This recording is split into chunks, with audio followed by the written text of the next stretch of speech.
Hey guys, Marmalade here with Marmalade Outdoors. Welcome to my channel if you haven't been here before, or if you have, welcome back. This will be episode 4 of post PCT Q A questions. So there are questions that people have posed for me since I finished the Pacific Crest Trail. They have to be Pacific Crest Trail kind of focused, or something about gear or the trail, that kind of thing. So we have our final set of questions. If you have some more, you can leave them below, but if not, I'm fine with this being our last one. I just want to make sure that they're important questions that people can get some kind of knowledge or help from, and not just fluff just to answer. So let's go with number 1. All right, number 1 is from Keto for Life. They ask, could you discuss the permitting system when you leave the trail and return for more than a few days? Do you really have to go to the forest station and get another permit? And if so, did it ever happen that in high traffic trails were permits already taken and there were none left? Section hikers get a bad deal with permits sometimes, and sometimes I feel it can be tough. It would be interesting to see how you did it. So this is a good question. Permitting can be very confusing, whether it's the PCT or just getting permits in the Sierra to hike. So I'll tell you how I did it. You know, if you followed me, you know I did it in 5 years. I would have done it the first year, but I broke my ankle. But how it worked when I started was basically everybody got in. They have 2 rounds per permit. So on the calendar, they let 50 permits go per day, March, April, and May. And the first round is in November, and they let 35 of the 50 go. So what happens is when you sign in, the calendar pops up and there'll be a number 35, and if you take that date, you pick the date you want, now there's 34 left, and so on. So when you go into the calendar, it depends if there's anything left or any of the dates kind of around when you wanted to start. When I started, it was just literally, they said on this date is permit date. Everybody around the world signed up at Pacific Coast time at 10:30 a.m. and it was just a queue, and they jumbled everybody up. And I know in my year, I think I was around number 2,600, and I think there was over 15,000 people that got in the queue. I didn't think I'd get a permit, but I got the date I wanted, which was March 26th. So I was pretty happy about that. Being from San Diego and hiking a lot in the desert, I wanted to do the desert portion in the spring. Excuse, there's a few bugs here. So now it's different. Now you have to go in and register first, and then they give you a time. And I don't know how many there are because I don't do it this way anymore. Now we're talking just for full permits from one end to the other, not the partial permits that you're asking about, but you asked about permits in general. So that's why I'm asking, and I'll answer the rest of your question in a minute. So now what they do is you go in and you register, and I don't know how. I don't do it anymore because I've gotten partial permits the last 4 years, but I guess how they do it now is you go and register ahead of time, and then a few days before the permits are given out, you get a time, and it's like a certain amount of hikers, who knows, 500, 1,000, whatever, can go in the first hour and register, and so on through the day. I had a friend that had the last 2 years tried to get a decent date and couldn't, and it was too late, it was too hot for them, and she couldn't get it because she had such a late time, she couldn't register. So it's changed when it comes to the full permit. But partial permits are actually not as hard as the full permit. So how it works is, sometime every year in November, the first round where they give the 35 permits for the full permits go. Then in early January, the rest of the 15 for through the calendar go in January. And then theoretically, all the full permits are gone, 50 a day, March, April, May. As soon as that ends, whatever that date is every year, and it kind of fluctuates, but when the second round is over with, you can go on the PCTA site and you don't have to register or do all that stuff or go on a certain time. You just can go in and get partial permits. So that's kind of how I did it. So I did most of Oregon. I got a permit just to do Oregon for 2020. That was COVID year. 2021, I got one from Canyon Meadows. I got it further in case I had time, but I ended up getting to Red's Meadow, and which is near Mammoth, and then the Dixie fire started and closed all the trails, so I had to stop, or I would have kept going. My permit was all the way to Ashland, even though I didn't think I'd make it. So last year, 2021, I got another permit very close to Red's Meadow, and was going to Ashland about 800-900 miles, and I thankfully got the rest of the Sierras done and got up to Donner Pass, and then another fire started, the McKinney fire, and closed the trail in front of me again. So it's been a very tough go, as any of you guys that follow me know that. So this year, I got a permit after all the full permits were gone, after January, whatever it was. I got a permit from Donner Pass all the way up to Stevens Pass. So Donner's Pass is by Truckee, and that's where I started. And then I just, I had it through that whole section. So what you want to do is, there are some different things that change. like it's hard to explain this to you, but the PCTA is only given so many. They're not their permits to give, by the way. They are through the Forest Service. So the Forest Service gives them a certain amount. It's something like 1,400 permits, partial permits, not the full ones, but partial permits where the Sierra includes that. So if you're going to do a section with the Sierra, you could get, let's say, a Kennedy Meadows, which you have to hike about 3 or 4 days to start getting into the Sierra. But you can get a permit from certain entry points and exit points. And if it includes the Sierra, they have some of those, but at some point they're all gone. So that's what I had to do basically. And the last part of your question is, yes, theoretically on the permits, if you were to take, you can take 1 or 2 zeros, but supposedly if you take more than a couple days off trail, it voids your permit. And so you can't take extensive time off trail and just continue where you were, because now you're not in sync with where your permit says you are. And they worry about, wearing the trail down and overcrowding, things like that. But it's generally a pretty simple fix. What you do is, instead of just illegally going out there and start hiking, all you do is call the PCTA and they can change your permit most likely. If it doesn't really include the Sierras and all that, they can change your permit. And even if it does, they probably can. So my first year, when I was going to do the whole thing, I had it from Mexico to Canada. When I got to the Sierra, I decided to come home for 6 weeks. And then I called them and they changed my permit, and I picked the date 6 weeks from when I got off trail, roughly when I wanted to start at the Canadian border and finishing at Kennedy Meadows, which would have theoretically finished the whole trail for me. And so they just can change your permit. There's actually 4, it's hard to explain unless you look at a permit. There's like basically 4 squares. You could actually pick your whole trail, your whole hike to be like, okay, I want to do camp out at Kennedy Meadows, then I want to go to Ashland and go up to Canada. Then I'm gonna come back to Ashland and come down to Kennedy Meadows, something like that. You could actually pick your hike to be that way, and they will format your permit to be that. And you have to kind of roughly guesstimate the dates you'll be there. Of course, you're gonna be a few days off, but you have to kind of guess when you'll be going which direction. So, like I said, so if you need a partial permits, wait till after the first 2 rounds every year are over with for the full permits, and then you can get yours on their website. All right, that was a long answer. Sorry about that, but some of these questions aren't going to be so long. This one's from Robert Capistrano, 8594. He asked 3 questions, but they're pretty easy answers. What was your base weight? What brand or size of bear canister did you use to the Sierra? Did you cold soak the whole 900 plus miles this summer? You didn't mention it in your video. So I did a post gear review of all my stuff, and I didn't show it, didn't mention it because I didn't have it. But yeah, I attempted to cold soak. I did it the whole 963 miles, and frankly, it's not that bad, but I probably won't do it any significant miles from now on, because I just ran out of things I liked. I loved tortilla and salami and cheese, but it got old after a while. I tried cold soaking, but the food that I normally cook, like ramen and rice side stuff, tasted horrible cold soaked to me. So I couldn't eat them. So there was a lot of nights that I just had a couple snacks and went to bed. So that's part of the reason why I lost 50 pounds in 2 months. But yeah, so I won't do that again. You need to eat, and whatever that takes. Carry to stove is another about, I don't know, 10 ounces for me, so I'll do it in the future. Okay, so my base weight. When I started the trail, I remember it took me 5 years. I was probably 18 or 19 pounds. It progressed every year. It got lighter and lighter. Of course, when you go lighter and more compact, which is what I've done, it costs a lot of money. And so it, just whether I had the funds or not.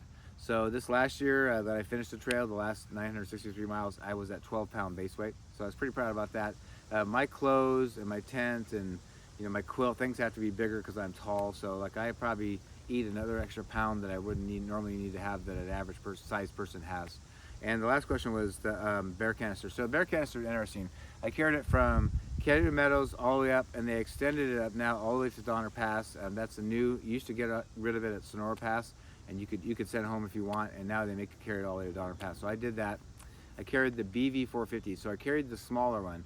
And my thought by that, by the way, which is crazy because the Sierras have some really long carries. But the way I figured out is I know my body, and I'm not telling you guys to do this, but I know that when I first start hiking, through hiking, I'm doing a lot of miles, I lose my appetite. I'm eating, but not very much. So when I looked at my resupply starting from Kennedy Meadows going north, I noticed that the first 7 days was to get to Kearsarge Pass and get out of Independence for a resupply. And if I wanted to do Mount Whitney in there, which was on my permit, I needed another day of food, which would be 8 days. And then the next stretch was about 6 or 7 days to VVR. After that, it was all 3 and 4 day carries. So my thing was, my bigger Bear Vault BV 500 didn't really fit in my pack rate. I'd have to put it on top, and I was just thinking, do I really want to carry this giant thing? I only need it for the first 2 carries, and after that I don't even need it. So not only the weight, but just how big it was. So I decided to make it work with the BV 450 and just get through the first 2 carries. So how I did it was, basically the first whole day of food was on my back. My snacks and my dinner was in my pack, but not in my bear canister. And I fit 6 more days of food in there. I had to repackage everything and crunch it down and buy smaller, lighter things and just really think about it. I filled every square inch of that canister. And then what happened was, I only had enough days, like I said, not to do Mount Whitney. But when I got to Mount Whitney, I found some southbounders on the JMT, and I kind of figured out that some of them probably, especially if they're not very experienced, have too much food, and they don't want to carry some of this food up to Whitney and then out the portal and go home. So I yogied, which means ask people if they have extra food, and I had no problem getting extra food. So that allowed me to do Whitney, and I never had to carry the food. They carried it for me. So that's why I picked the BV 450. And then after VVR, I had plenty of room in my canister.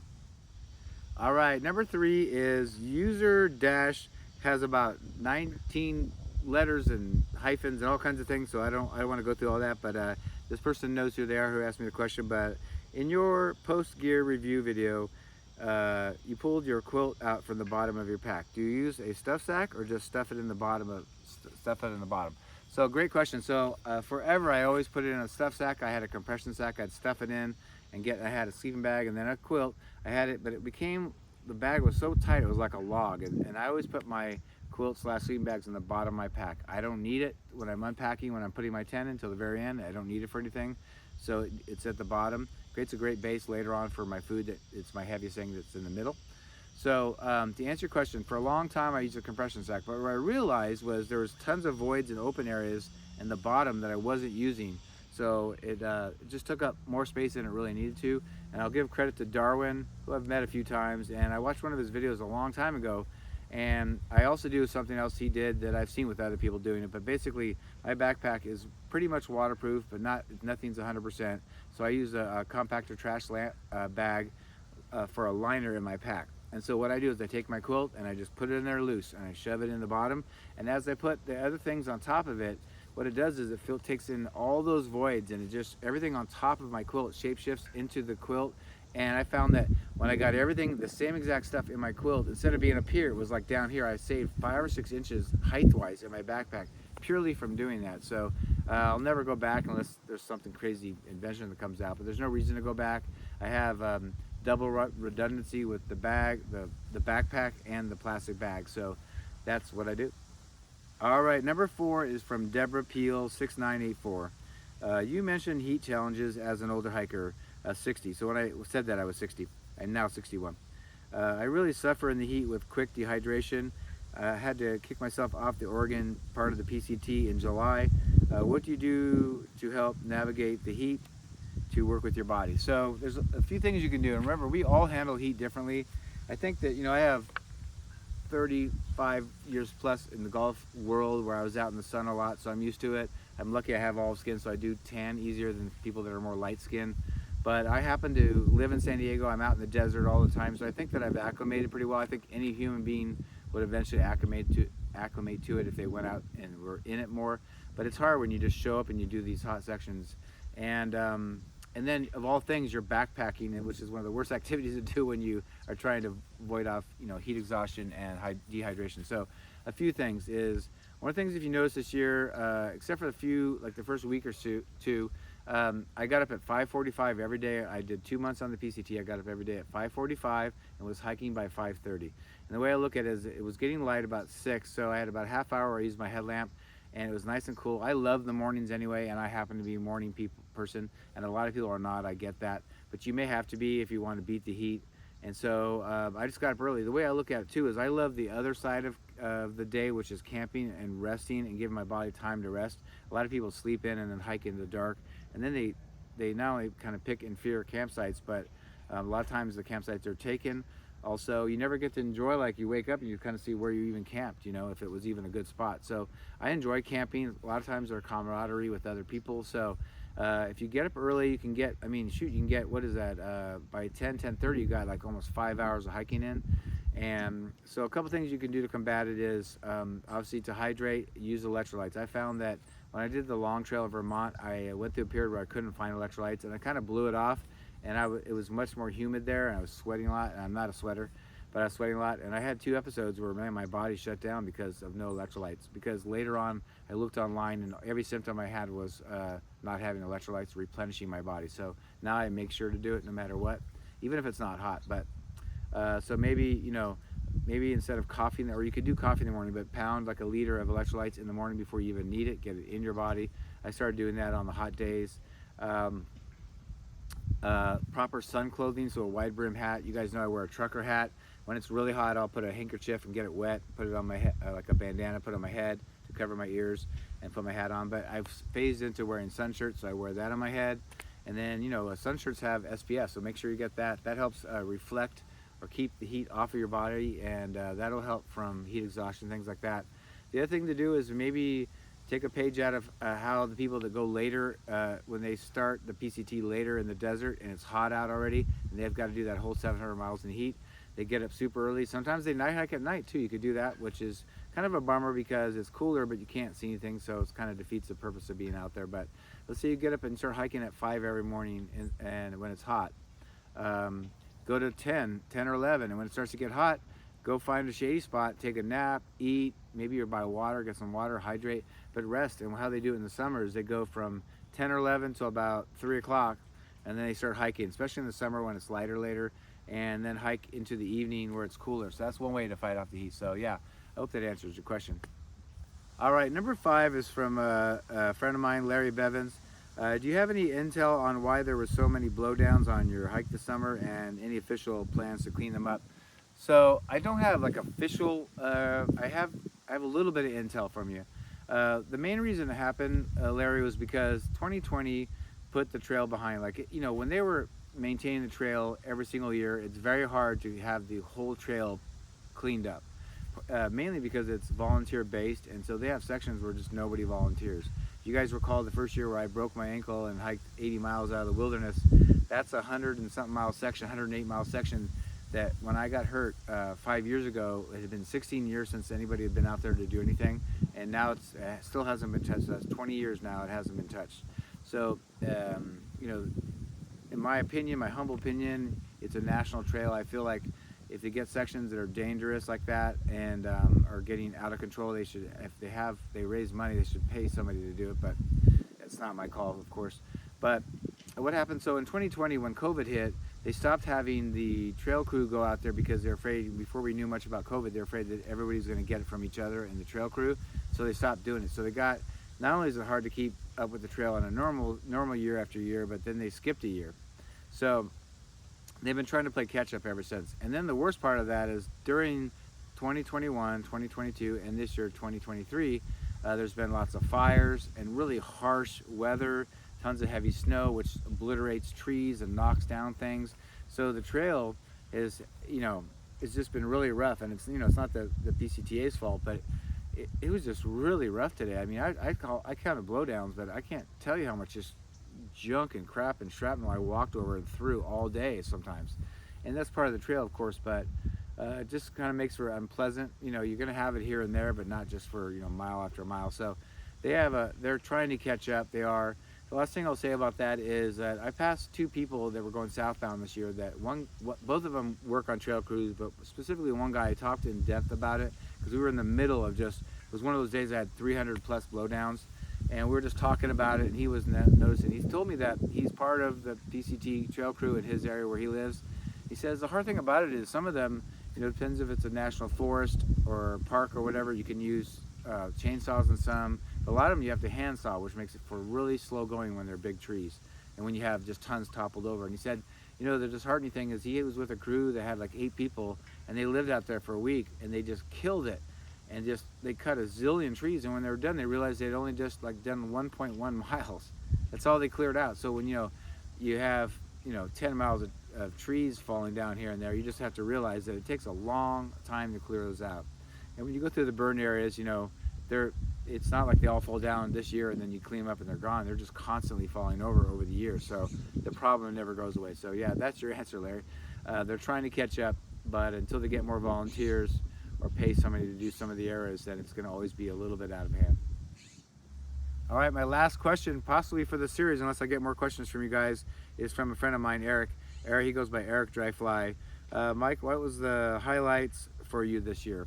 So that's a good question. You know, I was thinking about it because sometimes when you're doing something hard, you know, a difficult day, it takes away from, you know, you appreciate it, but you're just getting your rear end handed to you, you know. But when I reflect on it, number one, and it's really cliche, is the people. I met so many amazing people. If you watch, I'll link the video either up here or down below, the one I just did of my photographs of the trail this year, and had some real beautiful music to it. It's like 10 minutes long if you want to watch it. But when I put that video together, I started reflecting. I mean, I only took pictures. There's a lot of pictures of people that I met on the trail, and it's only like 10% of the people I met this year, and I was only on trail 2 months, so you can kind of extrapolate that. Imagine the experience you have over 6 months. And I know you know, Eric, because you've done a lot of the trail, but when I put the video together, I started realizing how much I did and saw and experienced in the people I met in just 2 months. And it was kind of crazy. Like I said, in the video, it's only about 10% of the people I met. But yeah, the people, number one, are the greatest for sure. But when it comes to the trail, when it comes to highlights, I would have to say for this summer, the highlight probably was, and there's a few others, but the highlight was Goat Rocks and Knife's Edge. Got lucky because it was smoky at trail days, and then we got on trail for 2 days. It was smoky, you couldn't see anything. And then the morning of Goat Rocks, which is a one-day thing if you haven't been there, it cleared up. It was some haze and some fog, but the smoke went away, so it was like perfect timing. But that for me, oh my gosh, I just never been anywhere like that or seen anything like that, and it's so just jaw-dropping and awe-inspiring that it's hard to believe. You know, it looks fake to me, almost like a video game or something. But yeah, that was my number one for this year.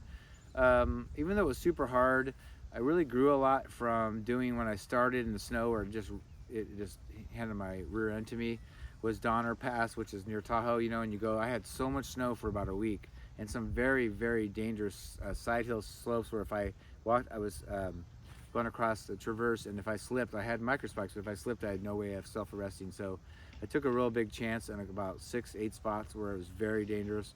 But I got more experience, made me more confident. I learned how to do it much better and how to be careful. It doesn't mean accidents, you know, don't happen, but that was a highlight for me, just getting through that. For me, my favorite part of the whole trail, I'm talking for over 5 years, is Washington Northern Cascades. So finishing up the last 300, I started on the Cascade Locks at the Oregon-Washington border and went up 313 miles to Stevens Pass. I went from the bottom of Washington to about 2/3 the way up it. And so kind of into northern Washington, and just the further I got, the more beautiful it got, just crazy pretty. And so I would say that northern Washington was my other highlight that I just really loved this trip. Yeah, it's like I said, watching that video really kind of brought it all back to me. You kind of forget until it's so much, you did so much until you watch it, and then you realize how much you not only accomplished, but really just how many things you experience. And that's what the trail's about, right? At the end, yeah, you can say you finished the trail, but it's more about what was your hike like and the people you met. I have some lifelong friends from this trail, and just lifelong memories until I get Alzheimer's. But yeah, that is it. Thank you for that question, Eric. And I think that's it for the questions. Unless you guys give me some more good questions, I think that'll be it for this series. I don't want it to go on forever, but if you have some pertinent or important questions that you think you'd like to know about my experience on the PCT, I'll be glad to answer them. But if not, that's fine. But that's it for now. I think the video is long enough. Thanks for watching this whole series if you have, and if not, there's parts 1, 2, and 3 you can watch if you want. And that's it for now. Please consider subscribing, liking, hitting that notification bell if you want to be notified every time I have a new video. And oh, the wind's coming up now. And also look down in the description box if you might want to consider, you know, supporting the channel in some way. There's ways to do that. Even a couple dollars a month would be greatly appreciated. And for now, that's it. Till next time, we'll see you down the trail. Bye.